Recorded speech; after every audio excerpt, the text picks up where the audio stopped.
I'm continuing my top 10 fights for the 5 main characters of Dragon Ball Z with Piccolo. The rules are the same as before. With each ranking, I'm going to explain why it earned its place, what I like about it, and what I don't like about it, as to illustrate the thought process behind placing certain fights ahead of others. Number 10, Piccolo vs. Frost.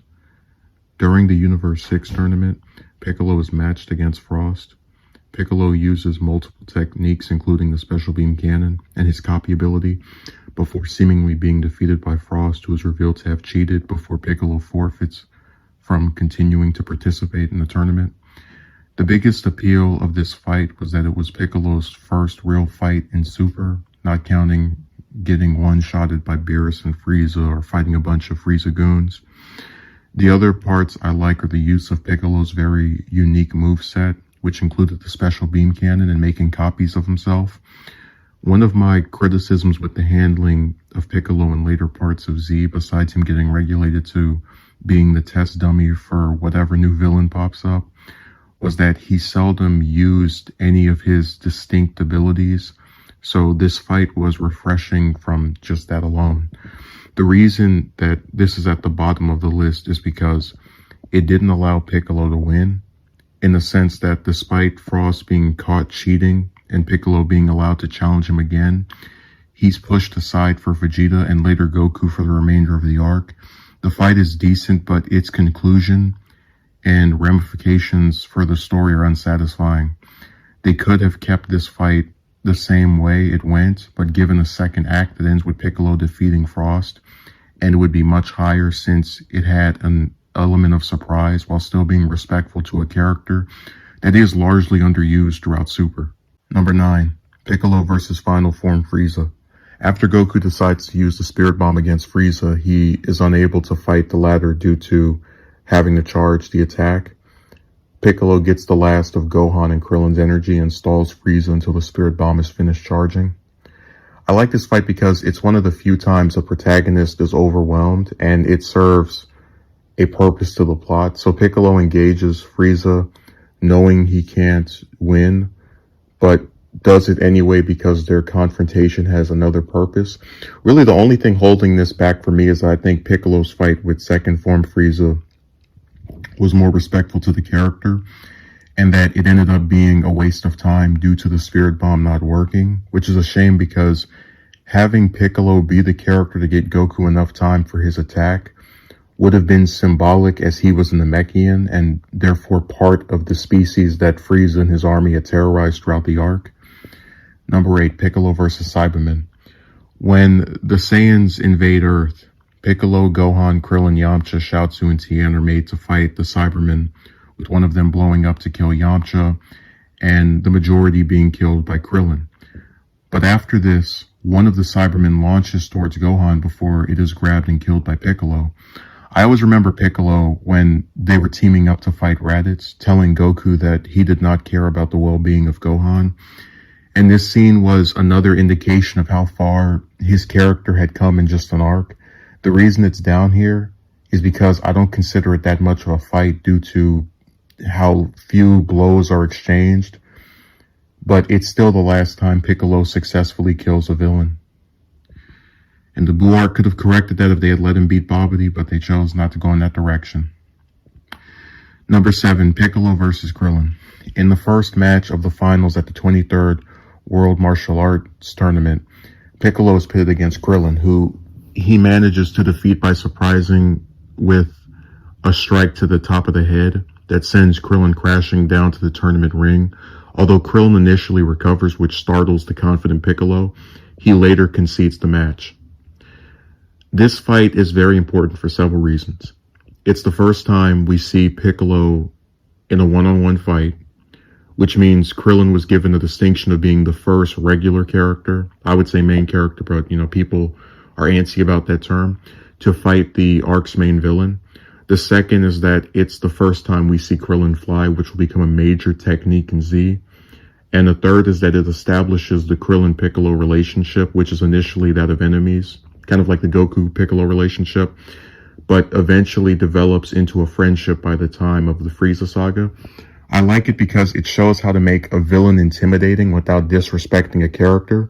Sure, Krillin loses the fight, but he's able to harm Piccolo multiple times and even surprises the latter toward the end with how much abuse he can take. Number 6, Piccolo and Goku versus Raditz. After Raditz kidnaps Goku's son Gohan, Goku's rival Piccolo arrives to propose a truce between the pair so that they may team up to defeat Raditz. During this fight, the two find themselves overwhelmed and are helped briefly by Gohan when the latter strikes Raditz in a fit of rage.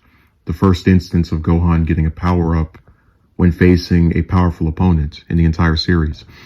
After Goku grabs a hold of Raditz, Piccolo finishes charging the special beam cannon, the Makin Senpo for some people, and fatally wounds both Goku and Raditz. I usually don't call that move the Makin Senpo because I have a hard time pronouncing it and I always think I'm going to screw it up. But I like this fight for multiple reasons, one of which being that it is very rare in Dragon Ball, especially after the first series, to have the protagonist be weaker than the villain and actually win.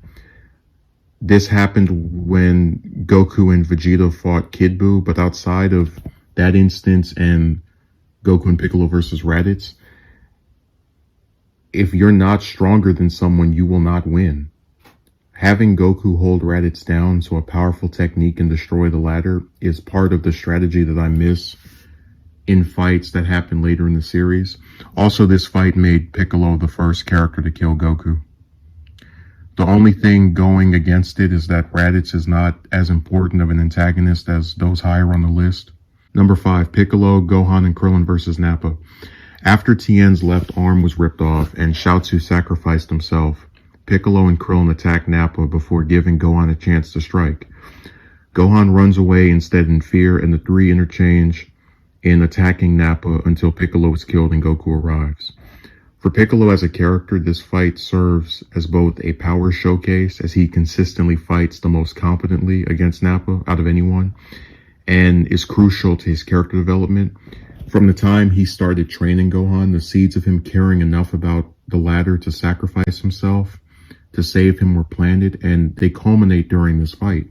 Also, because Super made me sick of Goku and Vegeta, it's nice to see characters that aren't those two being able to fight competently. The only reason this is lower than the top 4 is because Nappa isn't as important of an antagonist as Piccolo's other opponents. Number 4, Piccolo versus second form Frieza. After Piccolo is revived and arrives to fight Frieza while the latter is in his second form, the two engage in an evenly matched fight that both buys time for Goku to heal and for power boost to be gained by Vegeta. Their evenly matched battle is ended when Frieza transforms into his second form. Frieza was the first of two main villains in Z, the other being Cell, that Piccolo was allowed to fight on par with at some point. And Frieza, just like Cell, was as interesting an antagonist to Piccolo as anyone else because the arc was set on Namek, the home planet of Piccolo's species. I didn't think he would defeat him, but it would have made much thematic sense for this to have been the case for the reasons I mentioned earlier. In spite of this, the fight is very refreshing because it's really the first time we see someone really stand up to Frieza, who at this point had been depicted and characterized as untouchable and invincible in his level of power. There's really nothing about this fight I don't like other than the fact that it ends with Frieza transforming, and it's part of a growing pattern of instances where an opponent only gains the upper hand by being a transformer. I'm not about a Decepticon. Though, because this was one of the earlier instances of that, I'm a little less annoyed than when it happens in Super. So it's less about the execution and more about what it started that holds it back. Number 3, Piccolo versus Cell. After going to Ginger Town, Piccolo confronts a new enemy who claims to be his brother and initially has the upper hand before being surprised by this opponent's use of the Kamehameha wave, a technique used by various Z fighters throughout the series.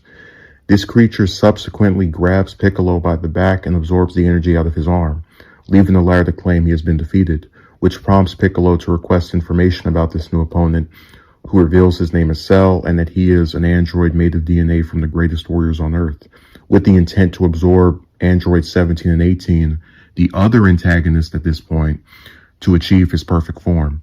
Piccolo surprises Cell by regrowing his arm and is then caught off guard by the solar flare along with future Trunks and Krillin, which allows Cell to escape.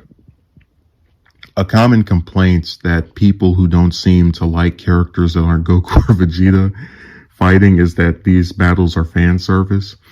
Because this fight introduces the audience to not only Cell, but his powers and motivations, it advances the plot even if it doesn't conclude with Piccolo being the winner. It's also the last time in the series that we get to see Piccolo have a one-on-one fight with the main antagonist of an arc. So whether it's Baby, Super 17, or Omega Shenron in GT, or Beerus, Frieza, Hit, Goku Black, Jiren, or Moro in Super, this is the last instance where we as the audience can reasonably expect Piccolo to fight on par with the main villain. I also like the fight for its twists and turns, which includes Cell, a villain we don't know at the time is connected to the Z Fighters, using the Kamehameha Wave and Solar Flare. It's important to note that I don't have any negatives against this fight. It's merely a matter of me liking the top two more than this one that propels me to place those higher, but it's still enjoyable. Number 2, Piccolo versus Android 17. After merging with Kami, Piccolo intercepts the arrival of the androids at Kameha House.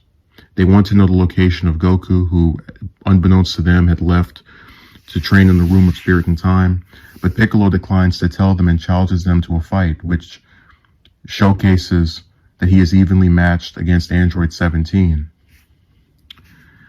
due to his fusion with Kami, and the fight is later interrupted by the arrival of Cell. Not only is this the last time in Z that Piccolo has a real fight, but it's really the only time we see 17 fight before Super came out.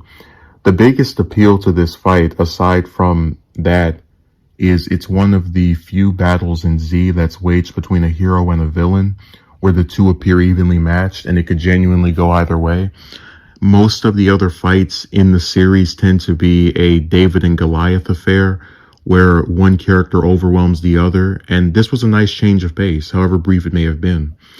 It's also nice to see Piccolo get what I term the Frieza Saga Vegeta treatment, where he gets defeated but gets to come back and do something impressive against the same opponent.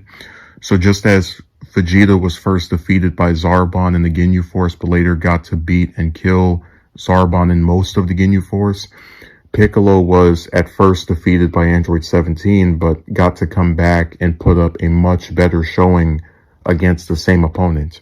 There's a part of me that wishes Piccolo killed 17 here, as it would have been the only antagonist he killed after the Saiyan Saga. That way 17 would have had a more memorable death than being inside semi-perfect Cell when he self-destructed, and could have been brought back with the Dragon Balls due to not being evil. That way he could still participate in future arcs while having been given a dramatic send-off in the Cell Saga. Number 1, Piccolo versus Goku. Piccolo is born after the death of his father, Piccolo Daimao, and trains for the 23rd World Martial Arts Tournament, where during the final match, after he's defeated Krillin and Kami, he faces his father's killer Goku. In this match, Piccolo cripples Goku's arms and legs before being knocked out of the ring by Goku with a headbutt. I'll try not to retread on my points I made during the top 10 Goku fights video, but I consider this fight the best in the series. Piccolo was the first villain who specifically targeted Goku for something he did in the past, and had a motivation that in a twisted way was identical to Goku's during the Piccolo Daimao arc, where the latter wanted revenge for Krillin's death.